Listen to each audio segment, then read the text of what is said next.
Um, we've had a big push on for the last several weeks to get connected here at Hope Church, to find a place to plug in. And so I called Chris on Friday and I said, Chris, I'd really like to get connected somewhere. And he said, great. He goes, you're preaching Sunday, Genesis 46 through 48, and then he hung up on me. So just be specific. If you volunteer, tell them what you'd like to do.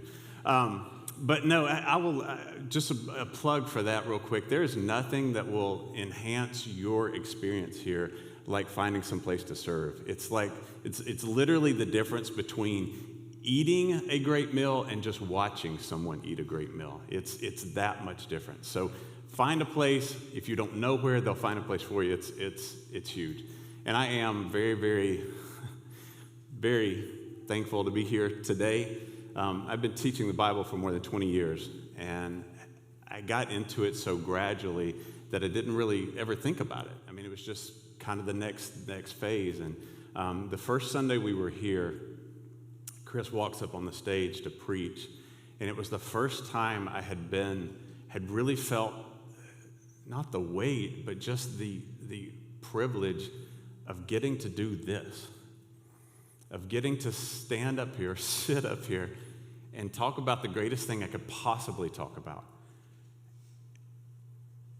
Because I haven't gotten to do it for 6 or 7 months now, and I just realized it's an awesome, awesome privilege. And it's also terrifying. I think of Mark Schlereth, a great offensive lineman from the Broncos, said that before every game in the NFL, he would go in the bathroom and throw up. He said it was always that nerve-wracking. And I never want to lose that because this isn't me up here. If it was me up here, I'm absolutely terrible. But to just serve as a vessel is terrifying sometimes. So we are continuing our series. I have my clicker in my pocket. We are continuing our series on Genesis today. We're going to start with this. This is a guy named Billy Varner, with the second greatest college football coach of all time. May of 2012, Wright Thompson wrote an article in Sports Illustrated about Billy. And this is how it started. So something important is being lost. Each rising sun takes a little more from the couple who live in the small brick home southwest of downtown. Billy Varner has been married to Susie for 57 years, and as her life was once spent waiting on him to get home from a job that didn't know hours or days off, now it's spent managing his dementia. Each day brings its own reality. On the worst, Billy, who's 76, doesn't recognize Susie. He'll dress in the middle of the night and try to leave, his pajamas rolled up in his hand. Regularly, he refuses to believe that his old boss isn't at home waiting for a ride. Billy was Bear Bryant's driver, bodyguard, and valet, one of the few remaining people who knew him as a human being. As Billy's memory fades, that knowledge disappears with it, widening the gulf between truth and imagination. Later in the article, Thompson writes this: the price for memories is regret, and somewhere in the middle of all this, Billy considers how he spent his life. Nobody ever has a plan. A man looks up and he's 76 years old with memories he can't touch and not much else. Like his boss before him, Billy Varner has come to the place where he must consider what he did with his time. I remember reading that. I was 39 years old. When I was 35, I knew everything. I had reached the pinnacle of my wisdom, and I was avidly sharing that with anyone who would listen. I helped divide a church and almost kill it. And I was sure I was right the whole time. And by the time I was 39, I was beginning to realize, man, I don't have this figured out. I don't know where I'm headed. And I can vividly remember reading this article and that line, a man looks up and he's 76 years old with memories he can't touch and nothing else. And that line has haunted me ever since then, because I had to ask myself, where am I headed? Right? If God allows me to get older and I look back at my life, what am I going to look back at?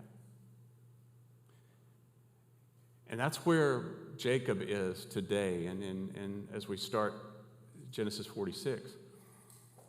Jacob's 130 years old, and he's looking back at his life. So we're going to look at today what that feels like to look back with regret, to just be racked with regret, and how we avoid getting there. Start somewhere else first, though. Georgia fans? So I told them I was going to have to gauge this. If there are a lot of Georgia fans, I'll lean into the whole Georgia fan thing. If there are not a lot of Georgia fans, because we have a lot of Auburn fans, maybe we lean against Georgia, so we're gonna go with how it feels, right? So 41 years it takes to get back to this point, right? 41 years. At least half of you were not alive. Recruiting's been great for a long time, right? For years, Georgia's had great players. Finally get over the hump with coaching, right? Kirby finally works out his remaining kinks. Chris is mad, but it's going to be good, Chris. We're Alabama fans. We'll get there.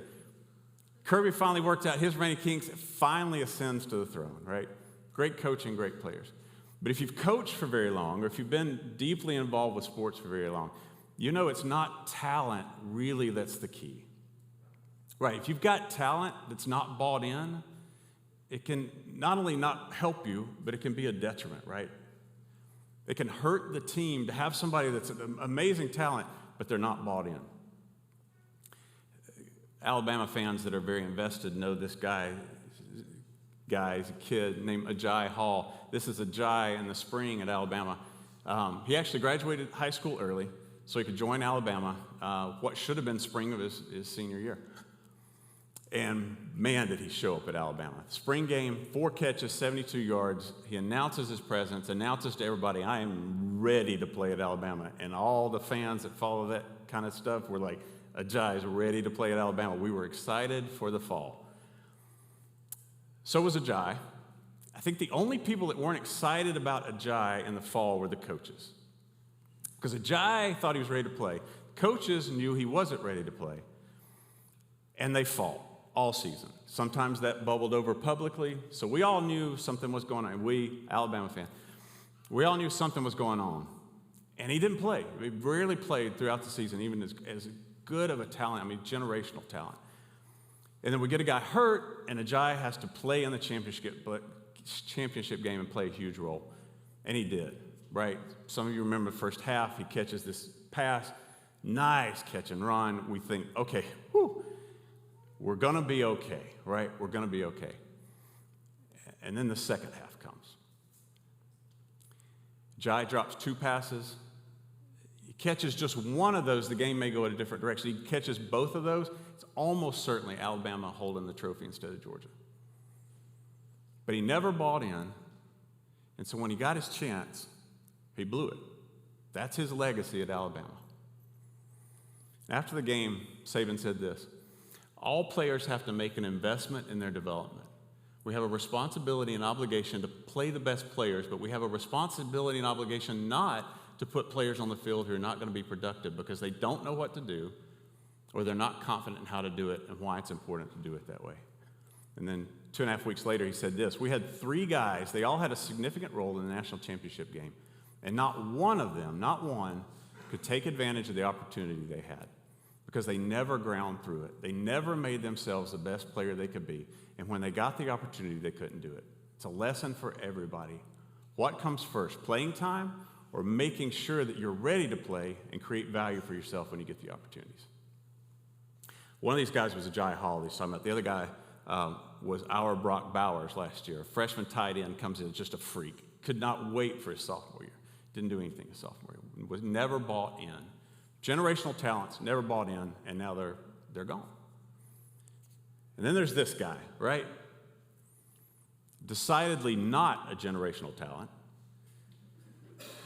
I remember sports talk after the season, sports talk like mocking this guy for trying to decide whether he's coming back to Georgia. They're like, oh, he's going to come back. He wants to start selling insurance a year early?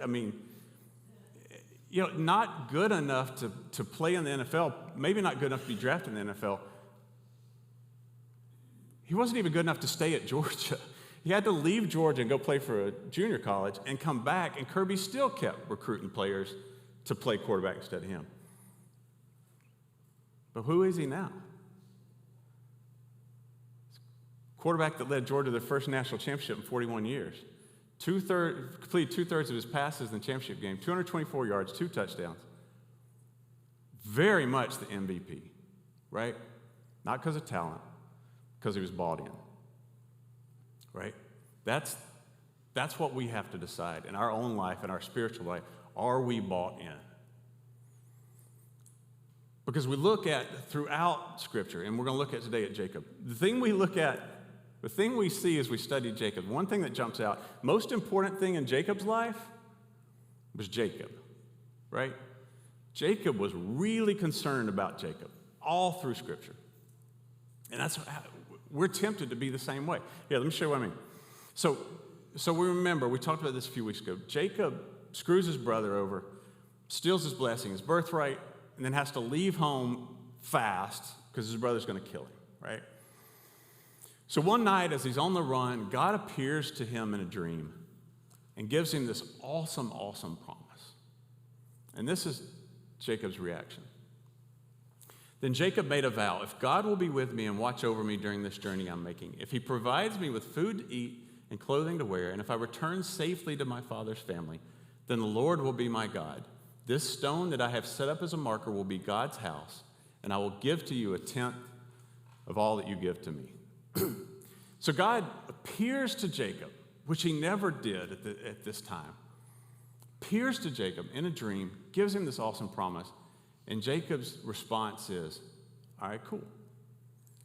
If you'll take care of Jacob, you can be my God. And I'll even cut you in on a little bit of it. You know, Jacob was about Jacob. Jacob's like, I'll serve you if you'll take care of me.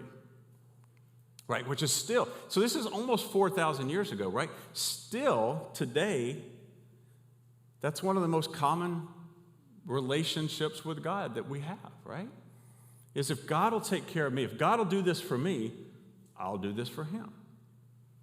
If God will keep up his end of the bargain, I'll keep up my end of the bargain. And I may cut him in a little bit, right? Human nature has never changed. It's what makes the Bible so easy to read. You read that and you go, I mean, it's just a day. Different setting, same personalities, right? So, wait, I hope I wouldn't have to use my back button, but I did.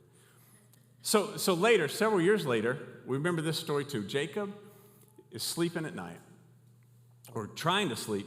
God shows up in the flesh, and Jacob and God wrestle. We're not going to get into that. I still don't really understand why they wrestled all night. But like a good dad, God lets Jacob win, right? So Jacob has wrestled God in the flesh and wins, and this is how this story ends. Then God said to Jacob, let me go, the sun is coming up. But Jacob said, I won't let you go unless you bless me. Like, here's God literally in the flesh, and the number one thing on Jacob's mind is, what can I get out of it? What can God do for me? Because look what he says to him a few verses later. Then Jacob asked him, please tell me your name. But he answered, why do you ask my name? And he blessed him there. So the reason Jacob wanted to know his name is because back in this day and time, they believed if they knew a deity's name, if they knew a God's name, then they had some measure of control over this deity. So Jacob is thinking in his mind, man, if I can control God, if I get my hands around God, boy, think about how great Jacob's life's going to be, right? Jacob is seizing his opportunity. Most important thing in Jacob's life was always Jacob. And that brings us to Genesis 46 through 48. You know from what Chris said last week, Joseph's brothers, Jacob's sons, have gone down to Egypt because there's famine in Canaan. And they need food. They hear Egypt has food. They go down to Egypt.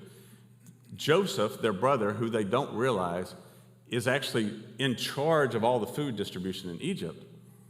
And he takes them through this months-long ploy to figure out where their hearts are. Have they changed? Are they people that he ought to help? He finds out they are. He forgives them. There's much crying and hugging. And he says, okay, now, listen, go back and get Dad. Bring the whole family down. I will set y'all up in Egypt. You're not going to have to worry about anything. So they do. And Pharaoh sends the moving trucks, literally. I had not noticed that until I read this preparing for this.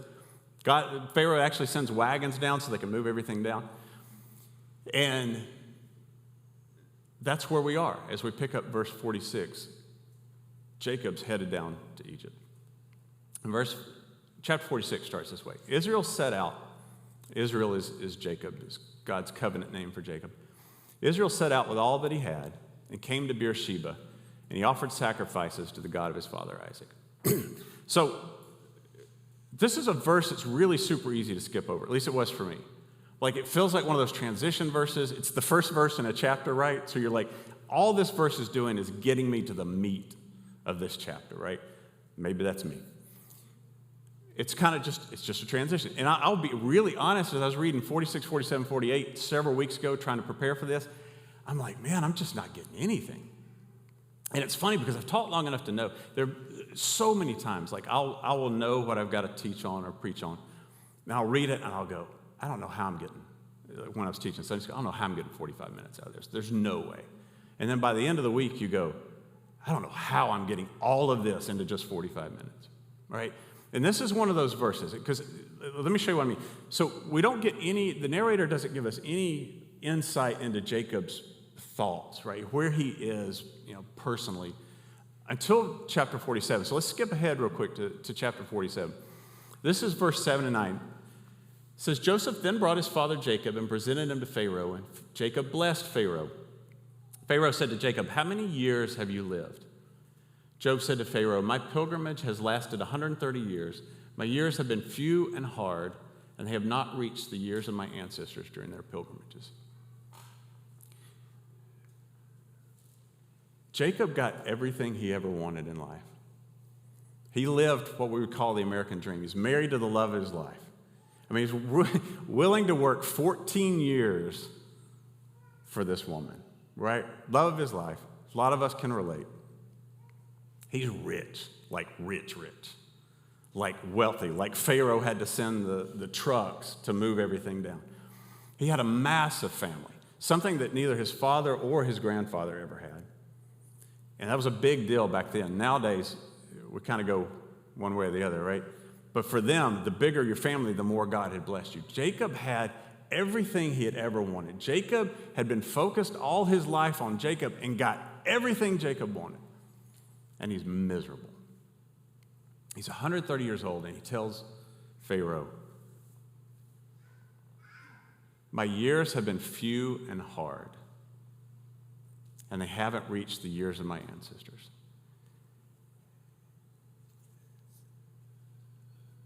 So as we read verse 1, we see a man who realizes, I took the wrong road. And he's looking back, and he just feels that. Like this crushing weight of regret that I screwed up, that I thought I knew what I wanted. I thought I knew what would make me happy. And it didn't. I mean, my family's a wreck. I mean, y'all, there's parts in here that I'll look for. So, one of the things that happens in his family, his son actually impregnates his daughter-in-law because he thought she was a prostitute. I'm like, this is and his brothers sold one of the brothers. They decided not to kill him. They decided to be nice and not kill him, and they just sold him into slavery. I mean, his family's a wreck. His whole life has been a wreck, even though he got everything he wanted. And that's where he is as he offers sacrifices here. But the other key to notice here is where he is. You may read Beersheba, you may go, it sounds kind of familiar. But as you look back in Genesis, Beersheba shows up a lot. Beersheba is actually where, the first time we see it show up. Remember when Abraham and Sarah got mad because the child she asked Abraham to have with her handmaiden Hagar.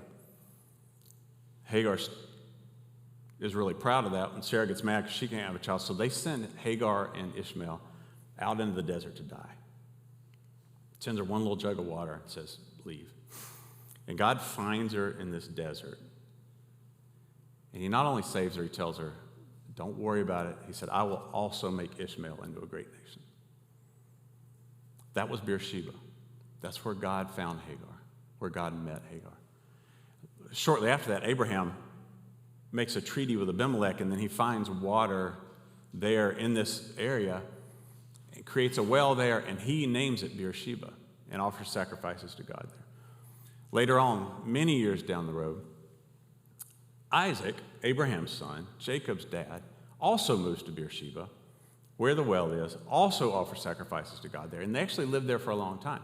Jacob moves there when he's 35, 40, and lives there until he's 77 and has to flee because his brother's going to kill him because he screwed him over. We know that story. So that's where he is. He hasn't been back in 53 years. This is home. Beersheba is home. It's where he had to leave. He's never been back, as far as we know. Mom and dad are dead. His grandparents are dead. He's 130 years old, and he's a broken man. He realizes how badly he screwed up. And here, he offers sacrifices on his way out of the land that God promised to his family, on the way to Egypt, where God told his dad never, ever to go. He's absolutely at the end of himself. Has no idea what's going on. He just realizes he took the wrong road. And this is you, right? This is me. We make these decisions every day about whose guidance we're going to follow, who's going to be in charge today, who's in charge right now. Because we see all throughout the Old Testament, there were a lot of people who really liked God, right? Love maybe was strong, so they would kind of drift away. They would drift away, and they'd get in trouble, and they'd come back. God, please save us. And God's like, I'll save you if you'll do this. Oh, we'll do it, 100%. And they do it for about 3.5 days. Then they drift off again until they get in trouble and they come back. Right? This is the pattern we see. We see it with Jesus, right? You read in the Gospels these throngs of people that were around Jesus. Jesus spoke to hundreds of thousands of people, all of whom thought he was pretty cool. But after he dies, he's got about 500, 600 people who kind of stuck with it, who said, man, I'm bought in. Whatever happens, I'm bought in. I believe you. Hundreds of thousands of people, and Jesus himself can only hang on to about 500. We see it in the early church. Thousands. Peter preaches at Pentecost, and thousands are saved. And then there are constantly people getting saved every day. And this is what it says about this early church. It says, every day they devoted themselves to meeting together in the temple and broke bread from house to house. They ate their food with joyful and sincere hearts, praising God and enjoying the favor of all the people. I remember reading this a few months ago and going, enjoying the favor of all the people. Like all the people in Jerusalem thought these church people, these new Christians, they weren't calling them Christians yet, but these new Jesus followers were great. Man, we really like these guys. Like them enough to join them? Oh, no, not quite that far, right? I'm not up for, like, giving up my life. I'm not up for making these changes that these people require, right? I don't want to be that bought in. I just kind of want a little bit of Jesus, a little bit of God, right? So the question becomes, how do you know if you're bought in, right? How do you know if you're really listening to the coach, if you're really serious about this? So there's a lot of ways, right? We're going to talk about a few, but it depends on you, right? Where you are. But let's look at a few. When your mind wanders, where does it go? Like if you get some time to just think, where does your mind go? That's what's important to you. That's what's on your mind. Where does your mind go? How do you spend your time? Like some of us have a very limited amount of free time, but if you have free time, how do you spend your time? Who's telling you what is true? Because we're all listening to somebody, right? News, podcasts, books, talk radio, whatever. Who are you listening to? Who's telling you what's true? Because most of these people aren't telling you the truth. At least not God's truth, right? Who's telling you what's true? Is most of your time focused on what's important to you or on what's important to God? Right? When you decide to do something, is it because it's important to you or is it because it's important to God and God wants you to do it? And really, that part is deceiving, right? Because we can go, no, I'm focused on what's important to God, right? Right? I mean, I am. How many people know who this is? Like, really, nobody? Oh, we got one. There you go. This is Jamarcus Russell. I would say Jamarcus Russell, more people will know who this is. Really great quarterback for LSU. Number 1 pick in the draft to the Raiders.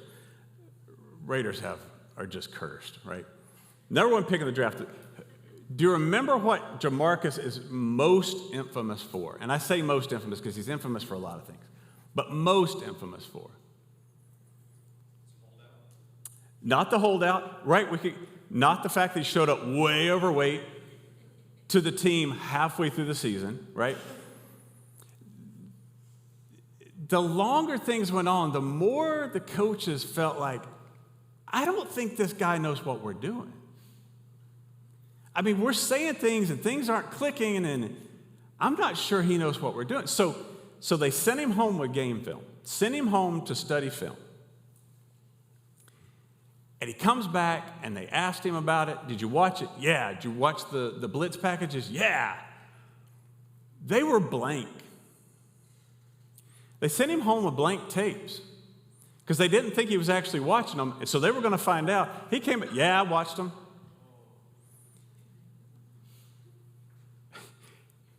I kid you not, he said this a few months ago. You know, they talked about a film thing once, like, bro, I watch film. But I ain't the type to go and watch 5 hours of film.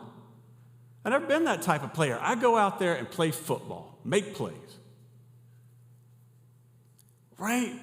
And you go, man, these jokers get such an opportunity, have such an opportunity, and they blow it because they're not willing to put the time in. And then we look at a quote like this and we go, I mean, isn't it easy to hear somebody go, man, I'm not a Bible scholar. I'm never going to be a Bible scholar. Let's go out there and try to love people, right? Go out there and try to make God proud. Just love people. Just do the right thing. But Jamarcus was really serious about wanting to go out and play football and make plays. But he didn't know how. He didn't know the playbook. He didn't know what they wanted him to do. So he could be real sincere about that and be real sincerely wrong. When we talk about these guys wasting their potential, I mean, think about what God can do through us. Author of Hebrews says this. He's a Jewish guy writing to fellow Jews. And he's teaching them all this stuff about who Jesus is and how he fits into the bigger picture in the Old Testament that they know so well. And then in chapter 5, he just gets, if you've ever been a coach, you know what this is like. You're kind of trying to teach them something, and then you just kind of snap for a minute. And the author tells him this. He goes, we have a great deal to say about this, and it's difficult to explain since you become too lazy to understand. I mean, he just rips into them. Although by this time you ought to be teachers, you need someone to teach you the basic principles of God's revelation again. And like, how many people could he say that to today? To us? Could he say this to you? Like, you've been a Christian, you've been a Jesus follower for how long?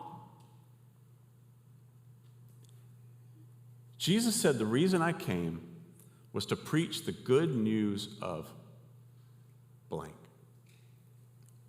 Like, can you fill in the blank? I'm like, if we call ourselves Jesus followers, and he said, the number one reason I came was this, If we know nothing else, we ought to know that, right? But we don't a lot of times. We don't know what we need to know, which we'll go out and make plays. And the author of Hebrews lets him have it, just like he lets us have it, right? You don't know the playbook. I mean, this is us, right? We're like, I got my ticket. Man, I'm in the league. Nobody can take that away from me. When I die, I'm going to heaven. I'm going to try to be the best player I can be until then, right?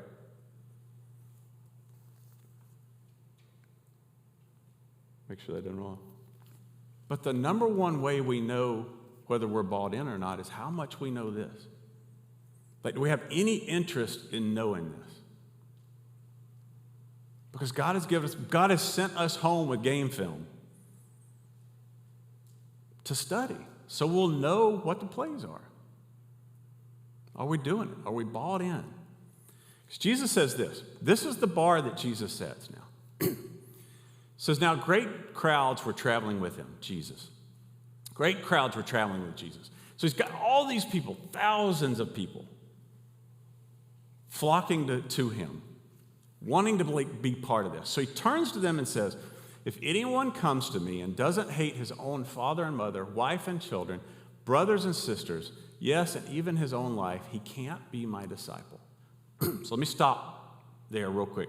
If this is the first time you've heard this phrasing, Jesus says, hate your mom and dad. Jesus, it's not the way we think hate, right? It's kind of like, it's a figure of speech, kind of like when we say, hey, I hate mushrooms. We're not laying in bed at night, right, thinking, oh, God, those mushrooms. I'm going to kill those guys. It's figure of speech. I don't hate mushrooms, right? I don't want them on my sandwich. I don't hate mushrooms. Jesus said this was a Semitic idiom that just meant it was a comparison, right? That you loved something so much that everything else looked like hate in comparison. That's what Jesus is saying. He's like, you've got to love me so much. You've got to be so committed to me that your commitment to your family, to everything else, to your own life looks like hate in comparison. And then he continues, whoever doesn't bear his own cross and come after me cannot be my disciple. So they knew so it's really hard to read the Gospels because we hear Jesus talking about the cross and we hear the cross, right? When these people heard Jesus talk about the cross, they knew what the cross was. The cross was like a disgusting, terrifying instrument of torture and death. When you took up your cross, it meant there was only one destination. You were voluntarily going to your own death. Jesus said, if you want to be my disciple, you have to, and he says it elsewhere, daily, every day, pick up your cross. Every day, voluntarily die to everything you want. And then he continues, for which of you, wanting to build a tower, doesn't first sit down and calculate the cost to see if he has enough to complete it? Otherwise, after he has laid the foundation and can't finish it, all the onlookers will begin to ridicule him, saying, this man started to build and wasn't able to finish. I remember reading this in college and thinking, I read this and it sounds like Jesus is discouraging people from following him. And I'm like, I know, because I grew up in a Baptist church where we'll just take anybody that'll say a prayer. That's not what Jesus is doing, right? And I spent several years and I keep coming back to this. I'm like, no, that's exactly what Jesus was doing. And we see that throughout the Gospels where Jesus actively chases people away. Who says, look, before you decide to follow me, make sure you're all in.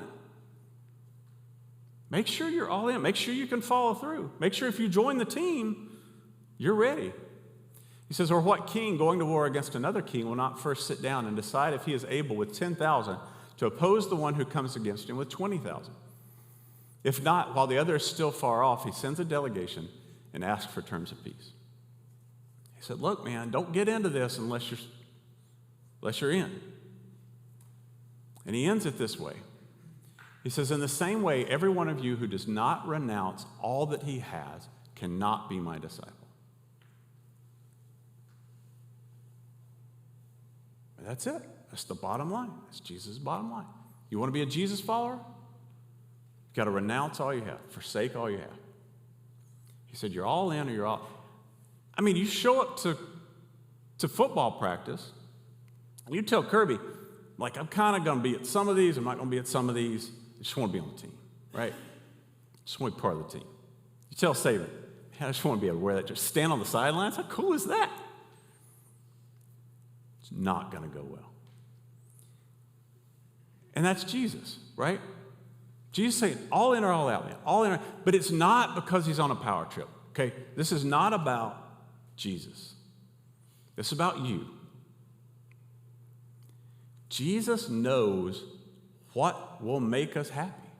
Jesus knows what makes life worthwhile. Jesus knows how we get to the end of our life and look back and be able to do that without that crushing regret that Jacob had.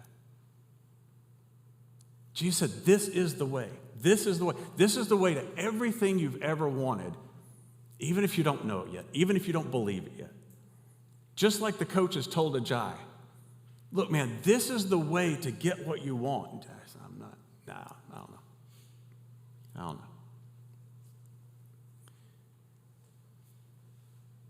Moses, as he's about to lead the Israelites into the promised land, gives this long speech in Deuteronomy 30, and it's worth reading. It's one of my favorite chapters in the whole Bible. I mean, it's just one of the greatest coaching speeches of all time. And he ends it like this: I call heaven and earth as witnesses against you today that I have set before you life and death, blessing and curse. Choose life so that you and your descendants may live. Love the Lord your God, obey him, and remain faithful to him. Right? That's God's word for you today, too. I've set before you blessing and curse, life and death. Right? That's our choice. Like, God's not going to force things on you. God's not going to force this decision on you. Saban's not going to force this decision on Ajay. Nobody had to force this decision on Stetson, right? This is your choice. Life and death, blessing and curse. Are you going to trust God to be 100% right? Are you going to trust the coach? Are you going to buy in? Or are you going to kind of take everything he says, everything you hear Chris say, I'll take it with a grain of salt and see if that feels right to me, right? Because that's what Ajay did. It's not what Stetson did. And I get, right, I get that a lot of us are young. A lot of y'all are young. And you can still look ahead and thinking about being 76 years old. I mean, that's just, I can't wrap my brain around that, right? Some of us are close. I mean, we can see it from where we are. Some of us have run way past 76. I get that. Some of us have already gotten to the point of starting that regret. Some people hearing this may be past that point, may be where Jacob was. That, man, I screwed up. Took the wrong road my whole life. Now what?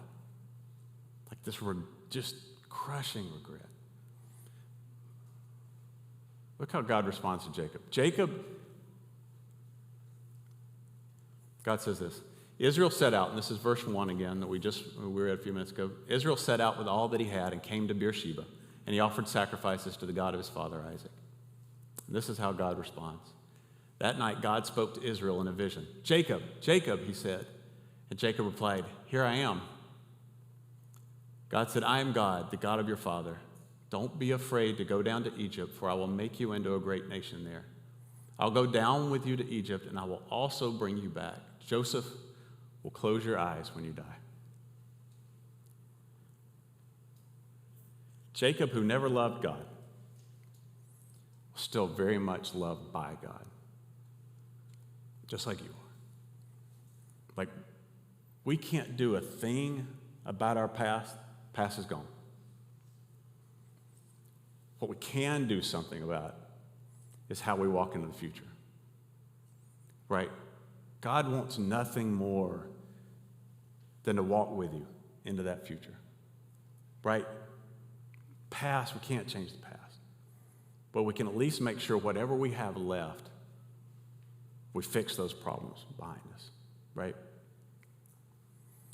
So we're going to live the life that God wants us to. We're going to buy in, and we're going to pay attention to the coach and believe him, or we're going to live the life we want to live, the life we think will lead to what we want, right?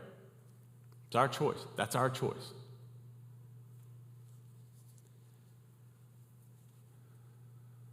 Nobody ever has a plan. Man looks up and he's 76 years old, memories he can't touch, and not much else. That's where we're all headed, if God lets us live that long. When you get to that point and you look back at your life, what are you going to see?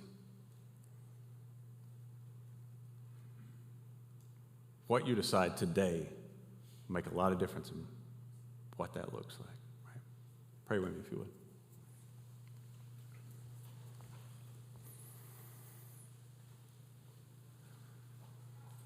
God, you're far better to us than we could ever deserve.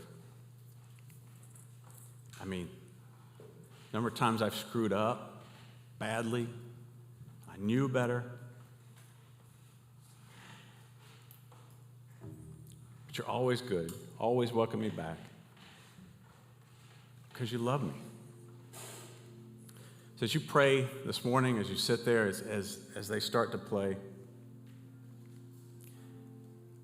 put yourself before God, one-on-one. Put yourself before the coach. Walk into the coach's office. He says, sit down. What is he saying? What's his word to you? As a coach to a player.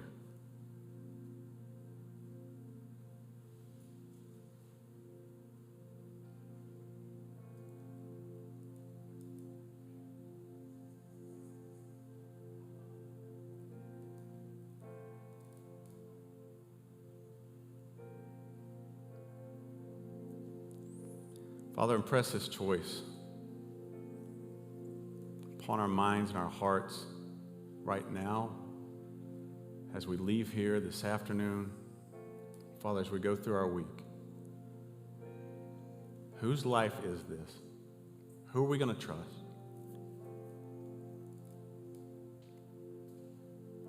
Who knows what they're doing?